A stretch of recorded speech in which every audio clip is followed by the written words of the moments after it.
دوسری جگہ قرآن کریم میں اللہ تعالیٰ ارشاد فرماتا ہے، پارہ نمبر 22 سورہ فاطر اور سورت نمبر 35 آیت نمبر 13 اور 14، والذین تدعون من دونہ، اور وہ لوگ اور تم لوگ اللہ تعالیٰ کو علاوہ جس کو پکارتے ہو، ما یملکون من قطمیر، وہ ایک قطمیر کے گٹھلی، کھجور کے گٹھلی کے چھلکے کے بھی مالک نہیں ہے۔ جن لوگوں کو تم اللہ تعالیٰ کے علاوہ پکار رہے ہو، قطمیر کہتے ہیں عربی زبان میں، جو کھجور آتی ہے اس کھجور کے اندر جو گٹھلی ہوتی ہے، اور گٹھلی کے اوپر ایک جھلی ہوتی ہے پتلی سی جو سفید جیسی ہوتی ہے، تو یہ اس چیز کے بھی مالک نہیں ہے جن لوگوں کو تم اللہ تعالیٰ کے علاوہ پکار رہے ہو۔ ان تدعوہم لا یسمعوا دعاءکم، اگر تم انہیں پکارو تو یہ تمہاری دعاؤں کو نہیں سنے گے، یہ تمہاری دعاؤں کو نہیں سنتے، جن کو تم پکار رہے ہو تمہاری دعا نہیں سن سکتے۔ وَلَوْ سَمِعُوا مَا اسْتَجَابُوا لَكُمْ، وَلَوْ سَمِعُوا مَا اسْتَجَابُوا لَكُمْ، اگر یہ سن بھی لے تو تمہارا جواب نہیں دے سکتے۔ پہلی بات تو یہ دعا سنتے نہیں، اگر سن بھی لے اللہ تعالیٰ کہہ رہا ہے تو پھر بھی یہ تمہاری بات کا جواب نہیں دے سکتے۔ وَيَوْمَ الْقِيَامَةِ يَكْفُرُونَ بِشِرْكِكُمْ، اور کل قیامت کے دن یہ لوگ تمہارے شرک سے انکار کر دیں گے، یعنی اس بات سے انکار کر دیں گے کہ ہم نے انہیں اس بات کا حکم نہیں دیا تھا، اس بات کی انہیں ہم نے دعوت نہیں دی تھی کہ آپ ہم سے مانگے، اس لیے کہ ہم تو تیرے بندے ہیں اللہ تعالیٰ، ہم تو تیرے بندے تھے، ہم تو تیرے محتاج تھے، ہمیں اپنی فکر تھی، ہمیں تو معلوم نہیں تھا کہ ہم جنت میں جائیں گے یا جہنم میں جائیں گے، تو ہم نے انہیں حکم نہیں دیا تھا کہ یہ ہماری عبادت کرے۔ یہ انکار کر دیں گے، کل اپنے دامن کو جھاڑ لیں گے، تو پھر ہمارا کیا ہوگا؟ تو ہمارے مسلم معاشرے کو، مسلمانوں کو بات سوچنی چاہیے کہ ہم جن کے در پر جا رہے ہیں، کل وہی شخص ہماری دعاؤں کا، ہماری ان سب تمام ہماری عبادات کا، ہماری ان حرکتوں کا یہ انکار کر دے گا کہ اللہ تعالیٰ میں نے اس سے کبھی نہیں کہا تھا کہ تم مجھ سے مانگو، کہ میرے در پر تم آؤ، تو پھر کل ہمارا کیا حشر ہوگا؟ ہمیں اس بات پر غور کرنا چاہیے۔ تیسری جگہ جو قرآن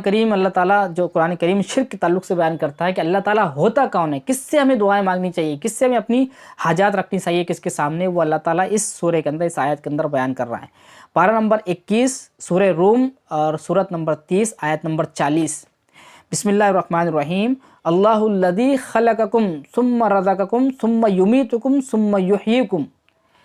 اللہ وہ ہے، خالق وہ ہوتا ہے، اللہ وہ ہوتا ہے جس نے تمہیں پیدا کیا ہے، جس نے تمہیں رزق دیا،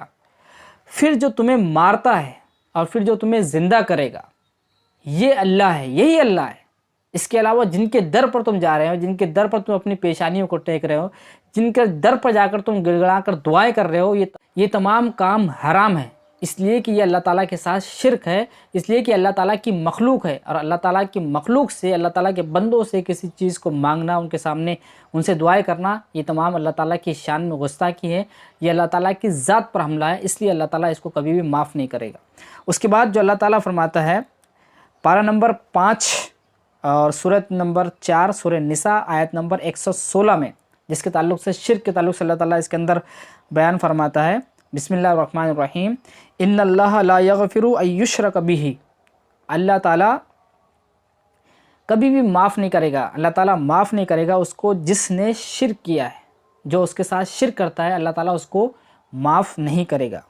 وَيَغْفِرُ مَا دُونَ ذَلِكَ لِمَن يَشَاءُ، اور اس کے علاوہ اللہ تعالیٰ جس کو چاہے گا معاف کر دے گا۔ جو میں نے آپ کو شروع میں بتایا ہے کہ یہ شرک اتنا بڑا گناہ ہے، اتنا بڑا گناہ ہے، اللہ تعالیٰ کو اس سے اتنا غصہ آتا ہے، اتنا غضبناک ہوتا ہے اللہ تعالیٰ، کہ اللہ تعالیٰ کہہ رہا ہے کہ اگر میں چاہوں تو میں سب بندوں کے تمام گناہوں کو معاف کر دوں گا، اگر اللہ تعالیٰ چاہے گا تو، اور جس کے گناہ کو چاہے گا اللہ تعالیٰ معاف کر دے گا، لیکن شرک اتنا بڑا گناہ ہے کہ اس کو اللہ تعالیٰ کبھی بھی معاف نہیں کرے گا۔ وَمَن يُشْرِكْ بِاللَّهِ فَقَدْ ضَلَّ ضَلَالًا بَعِيدًا، اور جو اللہ تعالیٰ کے ساتھ شرک کرتا ہے وہ بہت دور کی گمراہی میں ہے، بہت بڑا گمراہ ہے، وہ اس سے بڑا کوئی گمراہ ہو نہیں سکتا کہ جو اللہ تعالیٰ کے ساتھ کسی اور کو شریک کرتا ہے۔ تو ہمیں قرآن کریم کی روشنی میں، قرآن کریم کی آیات سے یہ بات سمجھ میں آ گئی کہ شرک کتنا بڑا گناہ ہے، اور کتنا یہ عظیم جرم ہے جس کی کوئی معافی نہیں ہے اللہ تعالیٰ کے نزدیک۔ تو ہمیں تمام مسلمانوں کو، مسلم معاشرے کو اس پر غور کرنا چاہیے کہ ہم عقیدہ کہیں ہمارا گڑبڑ نہ ہو جائے، ہمارا عقیدہ خراب نہ ہو جائے، ورنہ ہمارا یہ سارے اعمال جو کیے کرائے جو ہمارے اعمال ہیں، جو ٹوٹے پھوٹی ہماری جو عبادات ہے، جو ہمارے نیک کام ہیں، ہم بہت سارے نیک اعمال تو کر نہیں سکتے، بہت ساری عبادات نہیں کر سکتے، لیکن جو ٹوٹی پھوٹی ہمارے پاس عبادتیں موجود ہے، جو ہم نیک کام کرتے ہیں، وہ بھی کئی کل ہمارے کام نہ آئے، کل وہ بھی ہمارے منہ پر مار دی جائے، تاکہ اس لیے کہ ہمارا عقیدہ صحیح نہیں تھا۔ اب ذرا اس پر ہم غور کریں، ہم جن بزرگوں کے درباروں پر جاتے ہیں، جن بزرگوں سے ہم حاجات مانگتے ہیں، ہم نے تو قرآن کریم کی روشنی میں یہ سمجھ لیا ہے کہ کل وہ اپنے دامن کو جھاڑ لیں گے، وہ یکفرون بشرکیکم، یعنی وہ ہمارے جو ان لوگوں کو شریک ٹھہراتے ہیں، ان سے دعائیں مانگتے ہیں، اس سے انکار کر دیں گے۔ کل وہ کہہ دیں گے کہ اللہ تعالیٰ ہم نے انہیں اس بات کا نہیں کہا تھا کہ وہ ہماری عبادات کرے۔ تو پھر ہمارا تو یعنی ان لوگوں کا تو بہت بڑا مسئلہ ہے جو لوگ اللہ تعالیٰ کے علاوہ ان سے مانگتے ہیں، ان کو حاجت روا سمجھتے ہیں، مشکل کشا سمجھتے ہیں، کل تو ان کا کوئی ساتھی نہیں ہوگا کل ان کا وہاں پر، کل قیامت کے دن۔ اس لیے یہ بہت برا عقیدہ ہے، یہ بہت بڑی بیماری ہے جو ہمارے مسلم معاشرے کے اندر پھیلتی جا رہی ہے۔ اگر بزرگوں سے مانگنا، ان کی درباروں پہ جانا، وہاں سجدے کرنا اگر جائز ہوتا تو ہم اس بات سے ذرا غور کریں، اس بات پر کہ سب سے بزرگ ہستی اگر کوئی ہو سکتی ہے اس دنیا کے اندر تو وہ انبیاء اکرام ہیں۔ ان سے کوئی بڑا بزرگ نہیں ہو سکتا، ان سے بڑا کوئی ولی اللہ نہیں ہو سکتا، ان سے بڑا کوئی نیک انسان نہیں ہو سکتا، اور ان سے بڑا مقام و مرتبہ اللہ تعالیٰ کی نگاہ میں کسی اور کا نہیں ہو سکتا۔ ہم دیکھیے اللہ کے رسول صلی اللہ علیہ وسلم کی سیرت پر ہم عمل کرنے کی کوشش کرتے ہیں، ہم عمل کرنے کی کوشش کرتے ہیں، تو اللہ کے رسول صلی اللہ علیہ وسلم کی سیرت میں ہمیں کہیں بھی ایک ایسا واقعہ نہیں ملتا جس میں اللہ تعالیٰ نے اپنے سے پہلے والے پیغمبروں کو، جیسے ابراہیم علیہ السلام بہت بڑے پیغمبر گزرے ہیں، نوح علیہ السلام ہے، موسیٰ علیہ السلام ہے، عیسیٰ علیہ السلام ہے، اللہ کے رسول صلی اللہ علیہ وسلم ان میں سے کسی کے بھی درگاہ پر نہیں گئے، کسی کی مزار پر نہیں گئے، کسی کے مزار پر جا کر اللہ کے رسول نے ہاتھ نہیں اٹھائے، کسی کے مزار پر جا کر اللہ کے رسول نے سجدہ نہیں کیا۔ جب اتنے بڑے بزرگ جو اللہ کے رسول صلی اللہ علیہ وسلم سے پہلے موجود تھے، جو گزرے ہیں انبیاء کرام، تو اللہ کے رسول کی سیرت میں ہمیں کہیں بھی نہیں ملتا صلی اللہ علیہ وسلم کہ اللہ کے رسول صلی اللہ علیہ وسلم نے کسی پیغمبر کی قبر پر جا کر اپنے ہاتھ اٹھائے ہو، وہاں پر سجدہ کیا ہو، ان سے دعائیں مانگی ہو۔ پھر اللہ کے رسول صلی اللہ علیہ وسلم کی زندگی میں جب اللہ کے رسول صلی اللہ علیہ وسلم اس دنیا سے چلے گئے تو اس کے بعد صحابہ اکرام کی زندگی کے ہم اندر دیکھتے ہیں کہ ہم صحابہ اکرام کی زندگی کے اندر بھی ایسا کوئی واقعہ نہیں ملتا جس میں صحابہ اکرام نے اللہ کے رسول صلی اللہ علیہ وسلم کی قبر پر گئے ہو، ان کے سامنے ہاتھ اٹھائے قبر پر، وہاں ان سے دعائیں مانگی ہو، ان سے اپنی حاجتیں مانگی ہو۔ کوئی ایسا ایک واقعہ بھی ہمیں نہیں ملتا پوری سیرت کے اندر، پوری تاریخ کے اندر۔ تو پھر اللہ کے رسول صلی اللہ علیہ وسلم سے بڑھ کر کوئی بہت بڑا بزرگ اور کون ہو سکتا ہے؟ کوئی نہیں ہو سکتا۔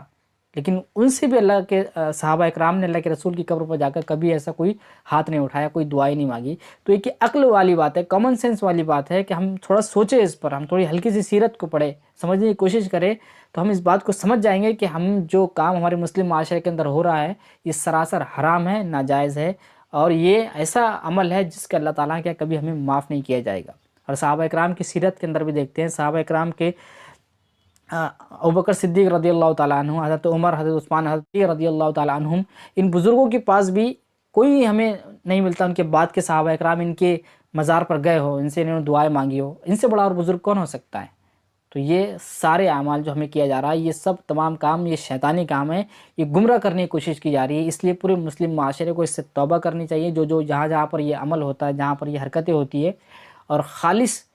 توحید انسان کو اختیار کرنی چاہیے تاکہ ہم اللہ تعالیٰ کے یہاں اللہ تعالیٰ ہمارے گناہوں کو معاف کر سکے۔ اللہ تعالیٰ پورے مسلم معاشرے کو اس بڑی بیماری سے نجات دے۔ آمین۔ وآخر دعوانا الحمدللہ رب العالمین۔